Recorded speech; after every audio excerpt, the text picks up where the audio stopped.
close your eyes and imagine Scotland in the early years of the 18th century. The long conflicts of the previous century have reshaped the country in quiet but lasting ways. In the year 1707, the kingdoms of Scotland and England were formally joined together through the Act of Union.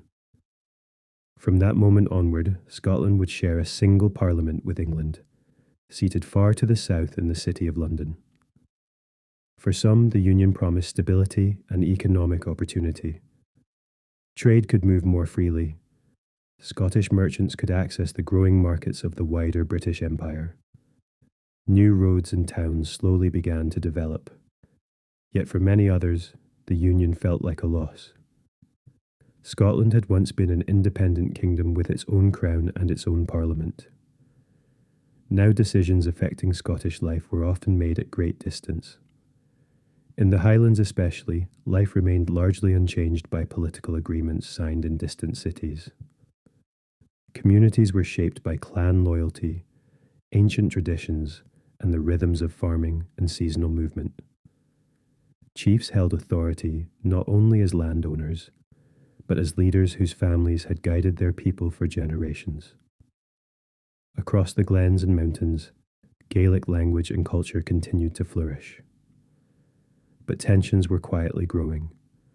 Some Scots remained loyal to the exiled House of Stuart, the royal family that had been removed from the British throne. They believed that the rightful king had been unjustly replaced. These supporters became known as Jacobites, from the Latin name for James. Their loyalty was not always open or organized.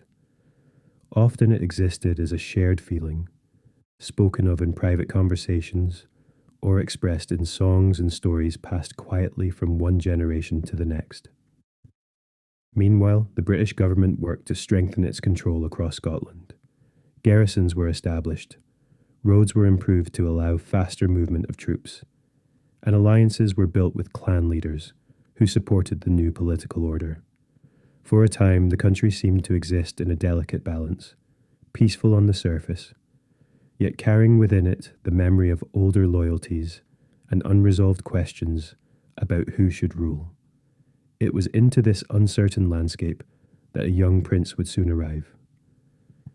His journey would ignite one of the most famous uprisings in Scottish history, and the quiet glens of the Highlands would once again become the stage for a struggle that would shape the future of Scotland.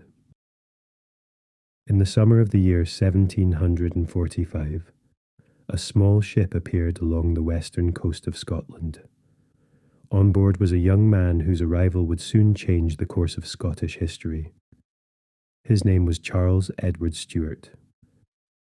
To his supporters, he was known simply as the Prince, or more affectionately as Bonnie Prince Charlie. He was the grandson of James VII of Scotland and second of England, the last Stuart monarch to rule before being removed from the throne decades earlier. Since that time, the Stuart family had lived in exile across Europe, yet the hope of restoring their dynasty had never completely disappeared. Charles had grown up hearing stories of the kingdoms his family had once ruled, stories of loyalty, of honour, and of a crown he believed was rightfully his. When he set sail for Scotland in 1745, he did so with determination and quiet confidence. His landing took place on the remote island of Eriskay in the Outer Hebrides. From there, he travelled across rugged landscapes of mountains and glens, seeking the support of Highland clan leaders. At first, his arrival was met with uncertainty. Many chiefs understood the risks of open rebellion. The British government was powerful, and previous Jacobite uprisings had ended in disappointment. Yet the prince possessed a remarkable ability to inspire those around him. He spoke of restoring Scotland's honour, of bringing back the Stuart monarchy, of uniting clans in a cause that reached beyond local rivalries. Gradually, support began to grow. At Glenfinnan, in August of that year, Charles raised the royal standard of his father. It was a symbolic moment, a signal that the Jacobite Rising had begun. Men gathered beneath the banner. Some came out of loyalty to their chiefs. Others were drawn by hope, tradition, or the promise of change. Across the Highlands, news spread quickly. The prince had returned, and once again Scotland stood on the edge of rebellion. As the weeks passed following the raising of the standard at Glenfinnan, the Jacobite force began to grow. Highland clans gathered under the banner of the prince. Men arrived carrying muskets, broadswords, and targes, the round shields that had long been part of Highland warfare. Their clothing reflected the traditions of their regions. Tartans of different colours and patterns moved together across the rugged landscape as the army prepared to advance. Despite their growing numbers, the Jacobite force was still relatively small compared to the armies the British government could raise. Yet their early movements were swift and decisive. In September of 1745, the Jacobite army marched eastward toward the city of Edinburgh. At that time, Edinburgh was one of the most important centres of political and economic life in Scotland. Its tall stone buildings rose above narrow streets that climbed toward the great fortress of Edinburgh Castle. When the Jacobite army approached, government forces withdrew into the castle itself, leaving the city largely undefended. The prince entered Edinburgh in triumph. For a brief moment, it seemed as though the Jacobite cause might truly succeed. Crowds gathered in the streets. Supporters celebrated the arrival of the young prince, who promised a return to the old royal line. Soon after, the Jacobite army achieved an important victory at the Battle of Prestonpans. Government troops were surprised by the speed and determination of the Highland charge. In the early morning mist, the Jacobite forces advanced across open ground, overwhelming their opponents in a matter of minutes. The victory strengthened confidence within the rebellion. Encouraged by success, the prince made a bold decision. Rather than remain in Scotland, the Jacobite army would march south into England. Their aim was ambitious: to gather support along the way, to challenge the authority of the Hanoverian government, and perhaps, if fortune allowed, to reach the city of London itself. As autumn gave way to winter, the Jacobite army moved steadily southward, through towns and countryside unfamiliar to many Highland soldiers, across rivers and rolling plains far from the glens of their homeland. The journey would test not only their strength, but also their resolve. For the path ahead was uncertain, and the fate of the rising would soon hang in delicate balance. By the late autumn of 1745, the Jacobite army had travelled deep into England. They moved through towns that had never before seen Highland soldiers marching beneath the Stuart banner. For many within the army, the journey itself was remarkable. They had come far from the mountains and glens of Scotland, following a prince whose vision of restoration seemed, for a time, within reach. Yet as the Jacobites advanced southward, uncertainty began to grow. Support in England proved far more limited than Charles had hoped. Although some individuals expressed sympathy for the Stuart cause, large numbers did not join the rising. At the same time, government forces were gathering. Armies loyal to King George II were moving to intercept the Jacobite advance. Reports reached the Prince's Council that powerful forces were approaching from multiple directions. Supplies were becoming harder to secure. Winter weather added further difficulty to the long march. In early December, the Jacobite army reached the town of Derby. They were now closer to London than any previous Stuart force had been since the Glorious Revolution. The possibility of marching onward toward the capital was discussed seriously. Yet the risks were immense. Jacobite commanders gathered to consider their position. Many believed that without stronger support from England, continuing south would be dangerous. The prince himself wished to press forward. He believed that bold action might still bring success, but his senior officers feared that the army could become trapped far from Scotland. After long debate, a decision was made. The Jacobite army would turn back. The retreat began quietly. Men who had marched with hope toward the south now began the long journey northward once more, across frozen ground, through familiar towns now shadowed by uncertainty. The rising had not yet ended, but the momentum that once carried it forward had begun to fade, and the events that followed would lead the Jacobite cause toward its final and most decisive confrontation. As the Jacobite army withdrew northward, the long journey back towards Scotland tested both the strength and morale of the men who had followed the prince. The winter of 1745 was harsh. Cold winds swept across open countryside. Frost settled heavily on the ground during the long nights. Supplies were often scarce. Many soldiers marched in worn clothing and thin shoes, carrying the exhaustion of months spent on campaign. Yet despite these hardships, the army remained disciplined. They moved steadily through towns and villages, retracing the path they had taken only weeks before.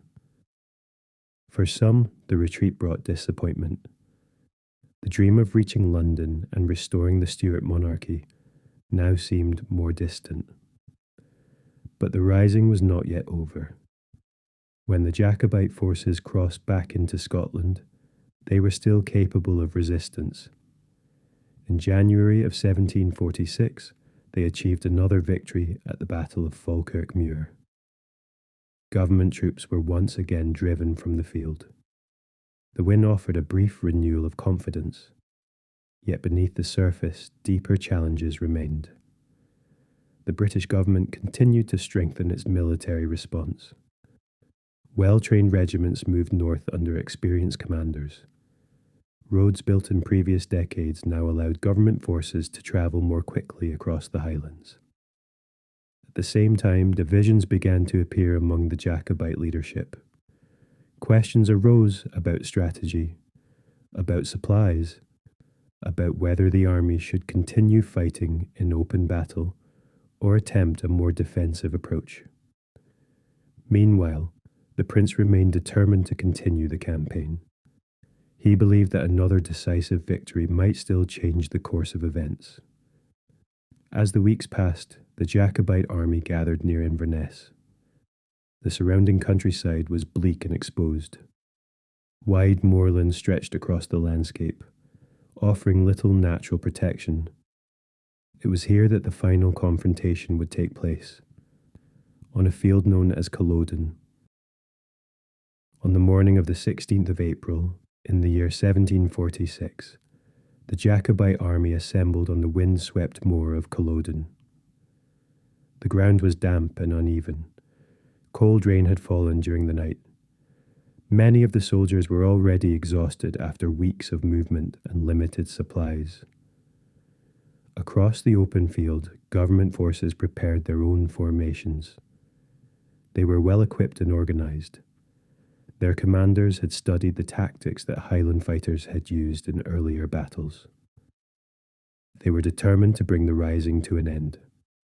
As the two armies faced one another, the wide moor offered little shelter. There were no narrow passes, no rivers or hills to slow the advance, only open ground beneath a grey Highland sky. When the battle began, the Jacobite charge moved forward with determination. For generations, this tactic had brought success in sudden and fierce confrontations. But at Culloden, the conditions were different. Government artillery had already begun firing across the field. Musket volleys followed. The Highland charge struggled to maintain its momentum across the wet ground. Within a short time, the battle was decided. The Jacobite army was defeated. Many soldiers fled the field. Others were captured. The rising that had begun with such hope less than a year earlier had come to its end. In the weeks that followed, the British government took firm action across the Highlands. Clan structures were weakened. Traditional clothing and weapons were restricted. New laws reshaped the way Highland communities would live in the years ahead. Meanwhile, Bonnie Prince Charlie escaped. He travelled through remote landscapes, aided by supporters who helped him avoid capture. Eventually, he made his way back to France. He would never again return to Scotland. Today, Culloden Moor is quiet. Visitors walk across the open ground where one of the most significant battles in Scottish history took place. The wind still moves across the heather. Clouds drift slowly over distant hills, and the landscape carries the memory of a moment that marked the end of the Jacobite dream. Yet the story of the Rising continues to be remembered in songs, in monuments, in the quiet pride of communities whose past was shaped by those events. Across Scotland, history lives not only in books, but in the land itself. And as evening settles over the Highlands, the long story of the Jacobites fades gently into the calm of the present day. As the wind moves quietly across the moorlands of Scotland, the long story of the Jacobite Rising fades into the past. Yet the history of this land continues in many other moments and many other lives. If you would like to continue your calm journey through Scotland's past, you may enjoy listening next to the story of William Wallace, whose struggles for Scottish independence shaped the generations that followed.